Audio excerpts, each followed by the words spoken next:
solidaire est ici, en solidarité bien sûr avec tous les hommes, toutes les femmes, tous les enfants de Gaza qui subissent des massacres depuis maintenant plusieurs jours, massacres dénoncés non seulement par les populations palestiniennes elles-mêmes, non seulement par la population québécoise et d'autres populations dans le monde, dénoncés par la Croix-Rouge internationale, dénoncés par l'envoyé des Nations Unies. Il y a maintenant des milliers de voix qui s'élèvent pour dire c'est assez, et c'est ce que nous venons dire ici. Donc,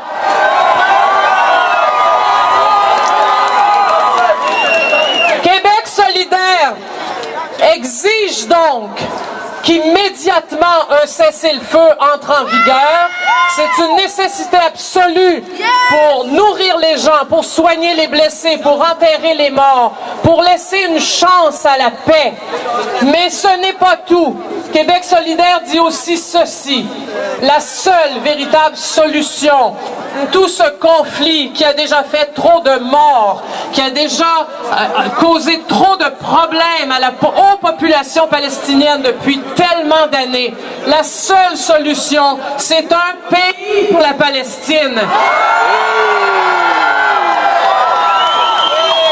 Un pays viable, pas un trou de gruyère. Un pays viable.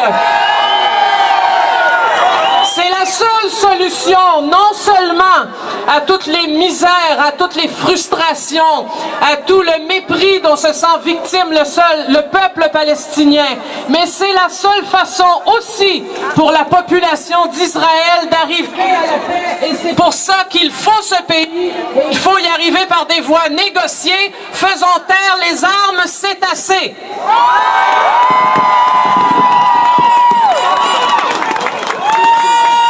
Juste pour vous dire un petit mot, comme vous le savez, le président Hugo Chavez a retiré son ambassadeur de l'État israélienne.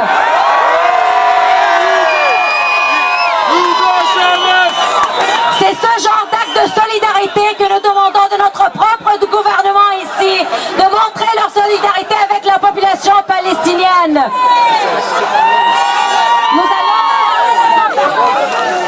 Nous allons entendre parler Mme Monique Richard, députée de Marguerite-Douville, Parti québécois.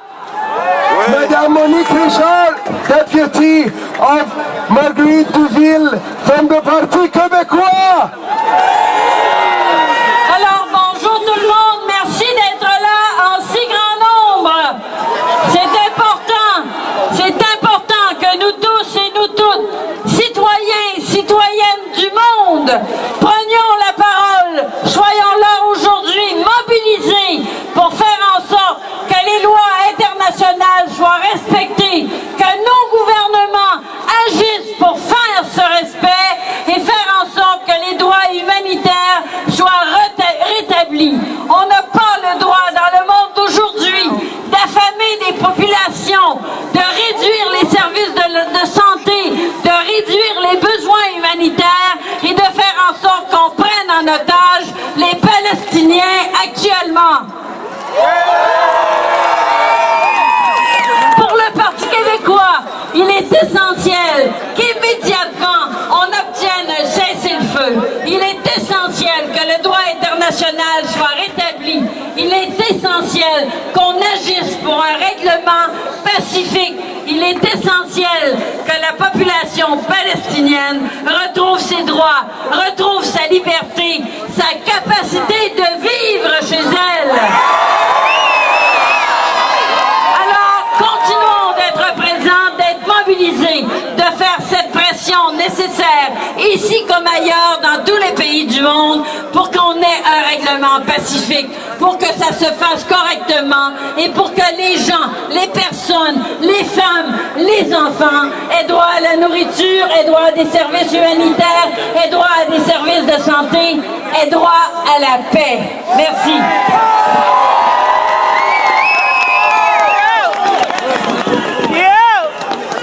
Alors, je sais qu'on a froid, je sais que ça fait plus qu'1h30 que nous marchons, mais c'est à cause de vous. Vous avez choisi de sortir aujourd'hui pour que notre Premier ministre, M. Harper, nous entende et qu'il sache que nous voulons une paix juste et une solution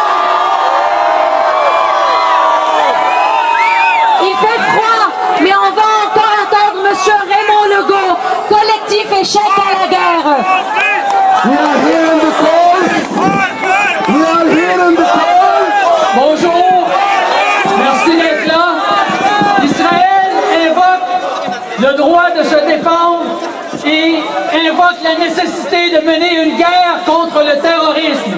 Israël récupère à son compte le discours mensonger de la guerre contre le terrorisme. Pas plus que les États-Unis ne se défendent contre le terrorisme en occupant l'Irak. Pas plus que l'OTAN et le Canada ne sont en train de se défendre dans leur guerre d'occupation en Afghanistan. Israël n'est pas en train de se défendre actuellement. Israël agresse, terrorise, détruit dans la poursuite de son projet depuis des décennies de déposséder le peuple palestinien de son territoire et de le récupérer à son compte.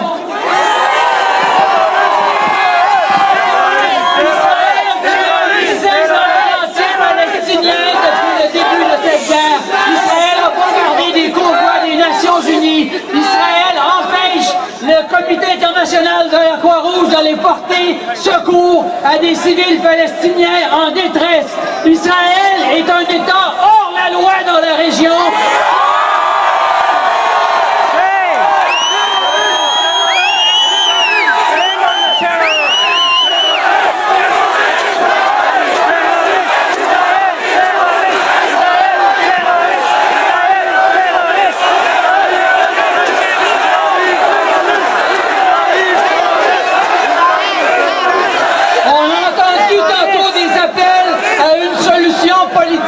Des appels à un règlement politique au conflit basé sur la justice.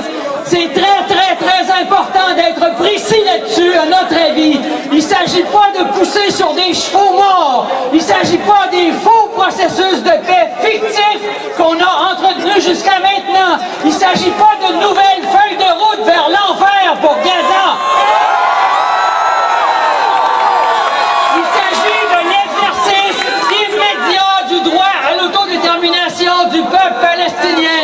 Il s'agit du retrait immédiat des colonies juives.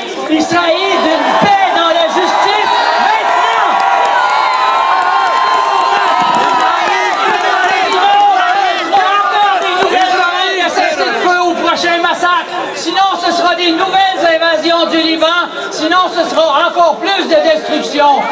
La paix exige la justice, la paix exige le respect du droit international, le respect des décisions des Nations Unies depuis des décennies.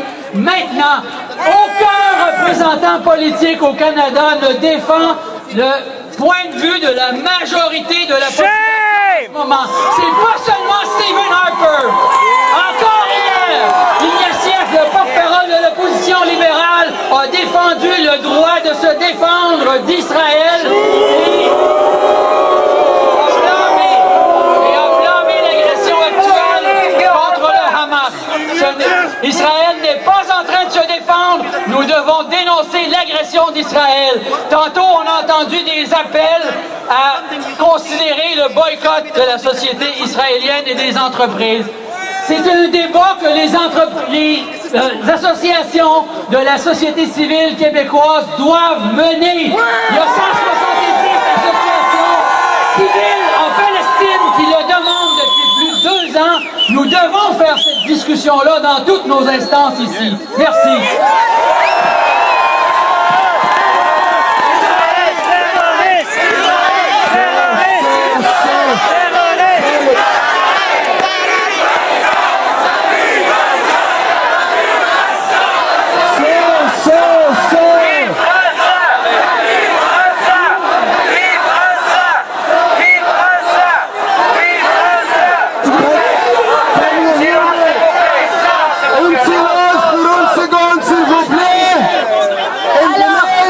In the name of the enlarged Coalition for Justice and Peace in Palestine, we thank you, and we know that we don't need to thank you. It is a duty on us all to